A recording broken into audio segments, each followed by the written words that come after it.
guys, this is Kriti Panaga, your legal teaching educator from Rodhak Lad, and today we're going to be talking about water disputes in India. Very important topic. Also, अभी recently news में भी है, तो इसलिए इसको discuss करना important है. I have done my BLLB from NIE Bhopal, did my masters from JNU Gujarat, so I am teaching you guys. Let's first start with what is the dispute. यहाँ पे water dispute हो क्यों रहा है और क्या dispute है. So हम पहले इसका map समझ लेते हैं. This is Karnataka, this is Tamil Nadu, this is the Puducherry area, and then this is the Kerala. This is Kerala. ठीक है. So these are four major states that have been sharing the Kaveri river water. So there is Kaveri river जिसका हम ये चार states majorly जो है share करते हैं water का एरिया. नाउ इसमें भी मेजर जो दो स्टेट्स हैं that are at tug of war right now is Karnataka and Tamil Nadu.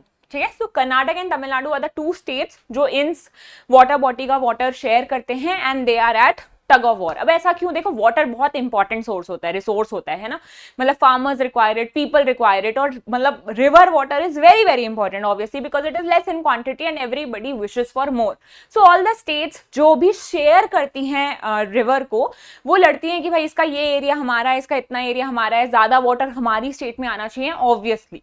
So now let's understand what is the issue here. So Kaveri dispute long standing water sharing conflict है. Since मतलब independence से पहले से this dispute has been going on कि कावेरी का water सबसे ज्यादा कौन सी स्टेट यूज करेगी. ठीक है. So four states are involved here, important: Karnataka, Tamil Nadu, Kerala and the union territory of Puducherry. ना अब ये क्यों फ्रिक्शन अराइज हो रहा है? क्योंकि ये जो रिवर है it originates in Karnataka. So it originates here in Karnataka, upper riparian state, and flows into Tamil Nadu, और फिर वो तमिलनाडु में चली जाती है जो रिवर है. और ये both states heavily depend upon the Kaveri river water for water, है ना. वाटर के लिए बहुत ज्यादा दोनों ही स्टेट्स डिपेंड करती हैं. अब हुआ क्या? So recently Tamil Nadu chief minister C Joseph Vijay wrote a letter to the prime minister requesting central government का इंटरवेंशन. क्यों रिक्वायर्ड था सेंट्रल गवर्नमेंट का इंटरवेंशन? उनकी क्या डिमांड थी? तो तमिलनाडु चीफ मिनिस्टर का कहना है कि union government should withhold statutory sanctions for Karnataka's proposed Mekedatu balancing reservoir project. तो एक प्रोजेक्ट आ रहा है जो कर्नाटक लेके आ रहा है. Karnataka is bringing a project to build a dam on this Kaveri river, और इस प्रपोजल को उन्होंने सेंट्रल गवर्नमेंट को रखा है कि हम ये डैम बनाना चाहते हैं, तो आप इसे हमें सैंक्शन दे दीजिए. सैंक्शन मतलब परमिशन दे दीजिए ताकि हम इस डैम को कंस्ट्रक्ट कर सकें. उसके अगेंस्ट तमिलनाडु के सीएम ने ये लेटर लिखा है कि आप इसको अलाउ मत करिए, क्योंकि ऑब्वियसली अगर डैम बनेगा तो that state which has build the dam can store more water in their particular territory. ठीक है. अब let's understand the law behind it. सबसे पहले तो हम कॉन्स्टिट्यूशन की बात करते हैं. तो जो कॉन्स्टिट्यूशनल मेकर्स थे उनको पता था कि वाटर डिस्प्यूट तो होगा ही होगा, क्योंकि water is a very important resource and therefore we need to come up with something कि हम कैसे इस चीज को मिनिमाइज कर सकते हैं. तो article 262 was added in the constitution. Article 262 क्या कहता है? इसमें दो प्रोविजंस है.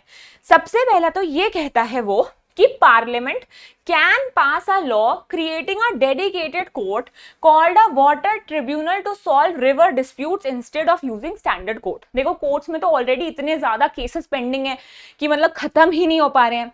तो obviously we required something else जो डेडिकेटेड हो, वाटर रिलेटेड डिस्प्यूट से ही बात करे.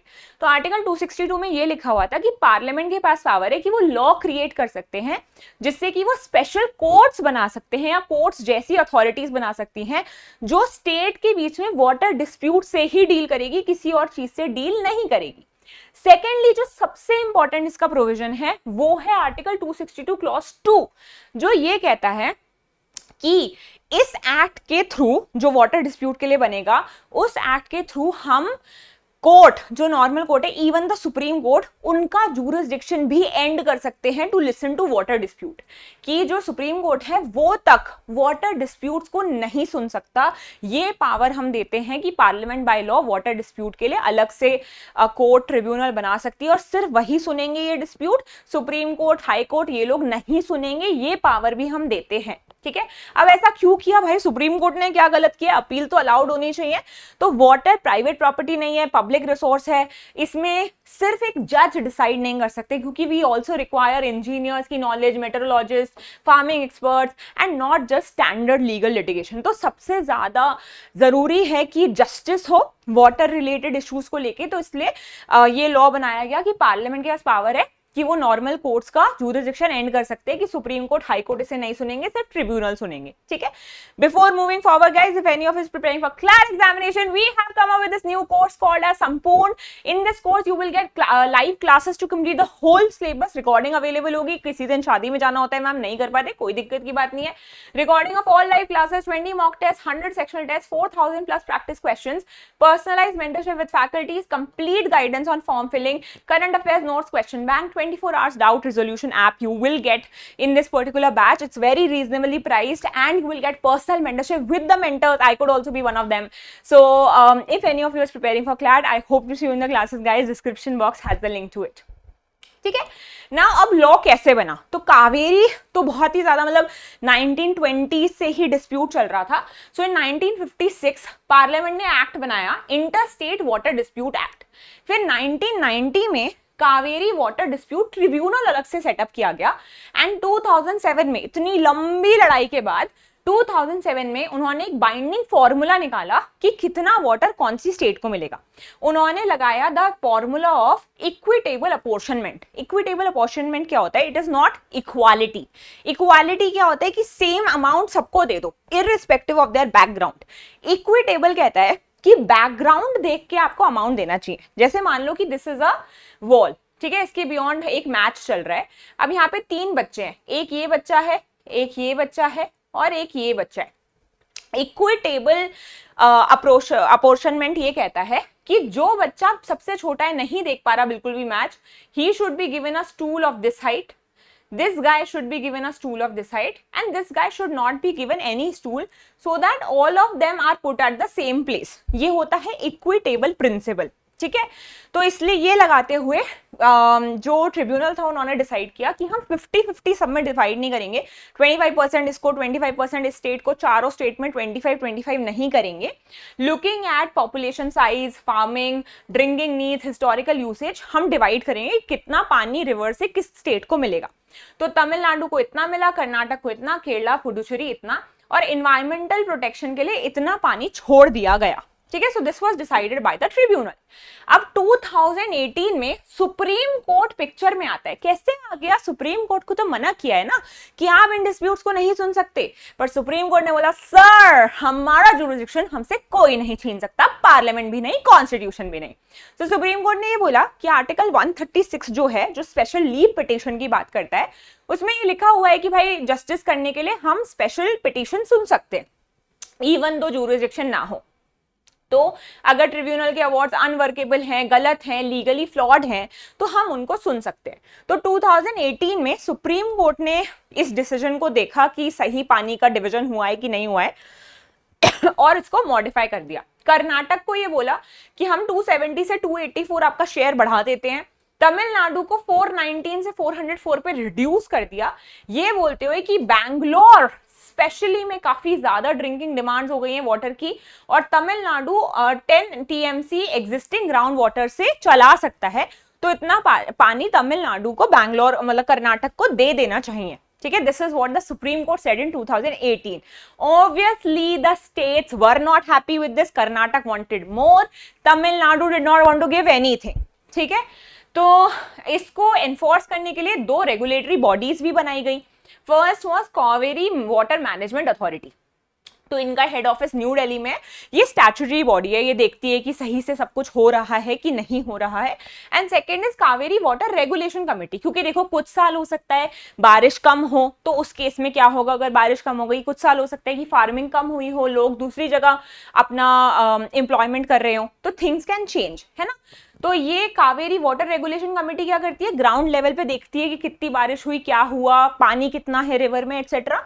और ये कावेरी वाटर मैनेजमेंट अथॉरिटी क्या करती है, इनके पास डेटा आता है, फिर ये डिसाइड करती है कि इसी प्रपोर्शन में हम फिर कैसे पानी को डिवाइड करेंगे। जैसे अगर कि इस साल मॉनसून बहुत ही ज्यादा लो था तो पानी भी कम था, तो फिर सेम नहीं हो सकता, तो फिर हम प्रपोर्शन में हर स्टेट के लिए कम कर देंगे, ठीक है। अब करंट सिचुएशन क्या होती है, तमिलनाडु ने सुप्रीम कोर्ट में पिटीशन डाला, ये बोलते हुए कि भाई कर्नाटक को बोलिए कि हमारा share of Kaveri water release करें। अब यही प्रॉब्लम है ना, एनफोर्समेंट की बहुत प्रॉब्लम है इस कंट्री में। सुप्रीम कोर्ट ने बोल दिया कि इतना पानी तो आपको स्टेट को देना पड़ेगा, क्योंकि ओरिजिन इज इन कर्नाटक, तो Tamil Nadu has to wait for Karnataka to open the door of the dams for the water to flow in. तो अब पहली चीज तो तमिलनाडु का ये कहना है कि भाई देखिए, सुप्रीम कोर्ट ने अभी लास्ट वीक ही पिटीशन डाली है कि आप ये तो पहले देखिए कि भाई साहब ये वाटर हमें अभी तक मिला नहीं है, जो प्रॉमिस किया गया था, तो उनको बोलिए कि वाटर प्रोवाइड करें। Second is defiance of water authority orders, ये तो गलत है, कर्नाटक को बोला था इतना वाटर आपको डेली रिलीज करना है, इन्होंने नहीं किया है।